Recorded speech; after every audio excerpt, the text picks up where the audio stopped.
Ini hanya salah satu dari cara melakukan sholat khauf ya. Ada beberapa cara melakukan sholat khauf yang antum bisa cek dalam kitab-kitab fikih. Baik. Nah, ketika itu Jabir bin Abdullah menyebutkan bahwa Nabi Shallallahu Alaihi Wasallam sholat 2 rakaat. Nah, ketika itulah juga yang menjadi penguat bahwa perang ini terjadi pada tahun ke-7 Hijriah setelah penaklukan Khaybar. Nah, Abu Hurairah ngomong ketika itu, "Sholaitu ma'an Nabi Shallallahu Alaihi Wasallam ghazwata Najdin sholatal khauf." Ketika itu aku sholat bersama Nabi Shallallahu Alaihi Wasallam dalam perang Najd. Ini nama lain dari Dzatul Riqa. Kami melakukan sholat khauf.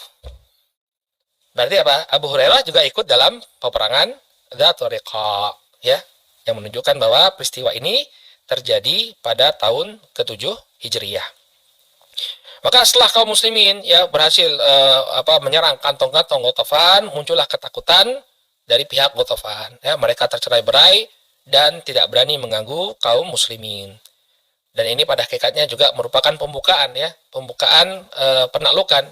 Jadi setelah Khaybar berhasil ditaklukkan, kemudian Ghatafan berhasil dibuat takut oleh Rasulullah SAW, maka mulailah ekspedisi-ekspedisi militer dari Rasulullah SAW untuk menaklukkan Jaziratul Arabiyah yang nanti akan sampai pada perang Mu'tah, di mana Nabi SAW mengirim pasukan kaum muslimin sampai ke perbatasan Romawi.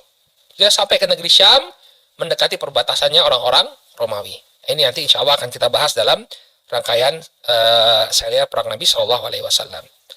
Intinya setelah Nabi SAW mengirim pasukan ya dalam perang Dzatul Riqa ini, maka bagian utara kota Madinah ini menjadi benar-benar aman. Orang-orang Ghatafan tidak lagi menjadi ancaman bagi kaum muslimin. Baik, kemudian ada beberapa kisah yang menarik yang ingin kita angkat ya berkenaan dengan perang Dzatul Riqa ini sebelum kita ambil beberapa pelajaran. Ada kisah orang yang ingin membunuh Nabi Shallallahu Alaihi Wasallam.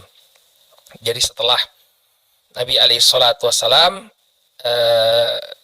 memerangi orang-orang Ghatafan dalam perjalanan pulang, ternyata ada di antara mereka yang berusaha untuk membunuh Nabi Shallallahu Alaihi Wasallam.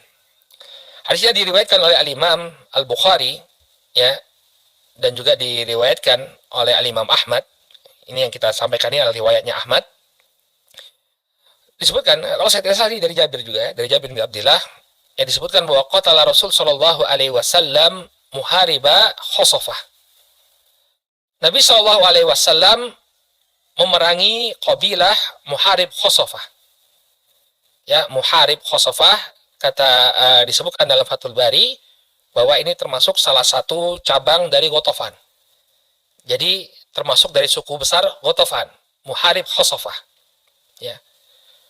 Binakhlin. Ya, ketika itu beliau berada di sebuah perkebunan kurma. Fara'u minal muslimina ghirratan. Maka kemudian mereka, yakni sebagian dari Muharib bin Khosofah ini, melihat kaum muslimin dalam keadaan yang tidak siaga. Ya, jadi mereka berada di kebun kurma. Nah, ketika itu mereka sedang beristirahat dan Nabi SAW menggantungkan pedang beliau ya di pohon. Jadi dalam keadaan beliau tidak memegang pedang beliau. Faja'a rajulun minhum yuqalu lahu Ghawrath ibn al-Harith. Maka datanglah seseorang di antara mereka, yakni dari Bani Muharib Khosofah, ya, atau Muharib Khosfah. Dia datang, ya, hatta qama ala ra'si Rasul sallallahu alaihi wasallam bisayf, sampai kemudian dia pun membawa pedangnya atau menunjukkan pedangnya di atas kepalanya Rasul sallallahu alaihi wasallam. Jadi dia sudah siap untuk membunuh Rasul sallallahu alaihi wasallam. Faqal, kemudian setelah Rasul sallallahu alaihi wasallam terbangun, ketika itu Rasul sallallahu alaihi wasallam sedang tidur, dalam sebagian riwayat dia yang mengambil pedangnya Nabi sallallahu alaihi wasallam lalu kemudian mengancam Nabi sallallahu alaihi wasallam dengan pedangnya tersebut. Faqala man yamna'uka minni? Wahai Muhammad, siapa yang akan melindungimu dari aku? Ya. Gimana posisinya? Sudah berada di atas angin, pedang berada di tangannya Nabi Shallallahu Alaihi Wasallam dalam keadaan tidak bersiap-siap. Maka Nabi Alaihi Wasallam hanya mengatakan Allahu Azza wa Jal. Yang akan melindungiku adalah Allah Azza wa Jal. Fasaqata sayfu min yadih. Maka jatuhlah pedang tersebut dari tangannya Ghawrath ibn al-Harith. Ya, Allah Subhanahu wa taala yang melindungi Nabi Shallallahu alaihi wasallam. Jadi dia gemetar ketika mendengar nama Allah Subhanahu wa taala disebutkan oleh Nabi alaihi salatu wasallam. Dan memang ini adalah jaminan dari Allah Subhanahu wa taala, penjagaan terhadap sosok Nabi Shallallahu alaihi wasallam. Qala fa akhadahu Rasul sallallahu alaihi wasallam faqal man yamna'uka minni. Kemudian Nabi Shallallahu alaihi wasallam mengambil pedangnya tadi, kemudian mengatakan kepada Ghawrath ibn al-Harith, man yamna'uka minni. Siapa yang akan melindungimu dariku? Ya, siapa yang akan melindungimu dariku? Lihat bagaimana keadaan berbalik dalam waktu yang sangat cepat.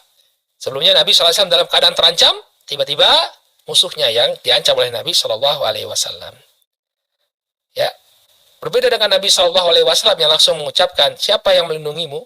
Allah Azza wa Jalla. Ini orang musyrik. Ketika ditanya oleh Nabi SAW, man yamna'uka minni, siapa yang akan mencegahmu atau menolongmu dari aku? Dia nggak bisa mengatakan. Nggak bisa nyebut Allah Subhanahu wa taala, nggak bisa juga nyebut berhala-berhalanya. Ya. Menunjukkan bahwa berhala-berhala itu bagi mereka pun tidak bisa memberikan pertolongan.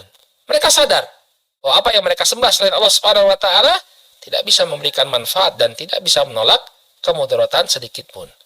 Maka dia nggak mengucapkan nama berhala. Misalnya dia menyembah berhala Latta. Siapa yang melindungimu dariku? Latta. Ya, kalau kan Nabi kan jelas, Allah yang akan melindungiku. Dia nggak kuasa menyebutkan Latta atau Uzza atau mana atau apapun berhala yang disembah oleh Ghatafan ketika itu, nggak kuasa dia untuk menyebutkannya. Maka kemudian yang dia katakan, kun ka khairi akhidin. Ya, kun ka khairi akhidin, ini kinayah bagi pemaafan. Ya, maksudnya jadilah engkau sosok yang pemaaf, wahai Muhammad. Ya, nyerah dia udah. Ya, ini saya perlu sebutkan ya, sebagian orang menerjemahkannya secara literal. Kun ka khairi akhidin, jadilah engkau seorang pengambil yang baik. Ya, ini kurang tepat, makanya perlu kita menerjemahkan itu kembali kepada syuruhatnya para ulama. Kun ka khairi akhidin, ini artinya jadilah engkau sebagai sosok yang pemaaf. Wahai Muhammad, jadilah engkau sebagai sosok yang pemaaf.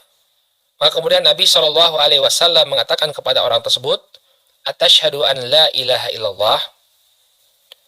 Apakah engkau bersaksi bahwa tidak ada sesembahan yang berhak untuk disembah kecuali Allah? Qala la. Ya, maka orang itu mengatakan tidak.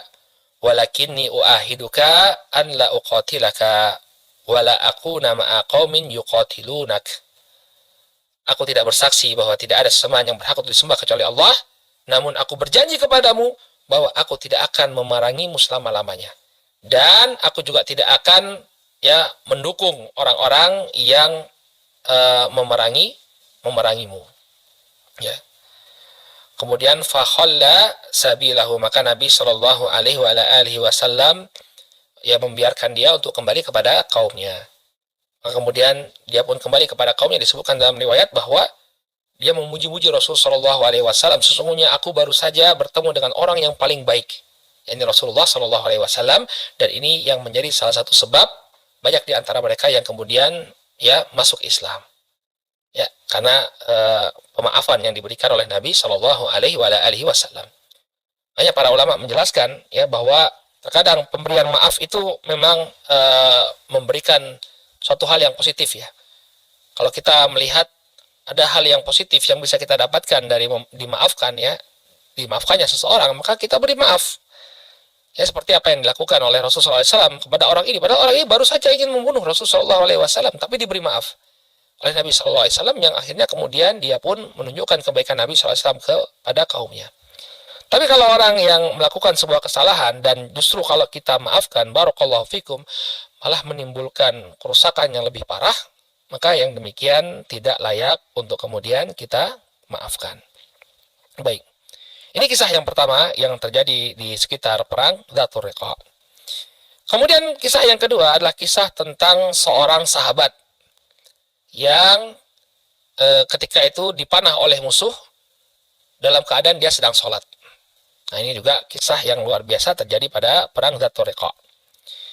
Disebutkan oleh Jabir bin Abdullah radhiyallahu taala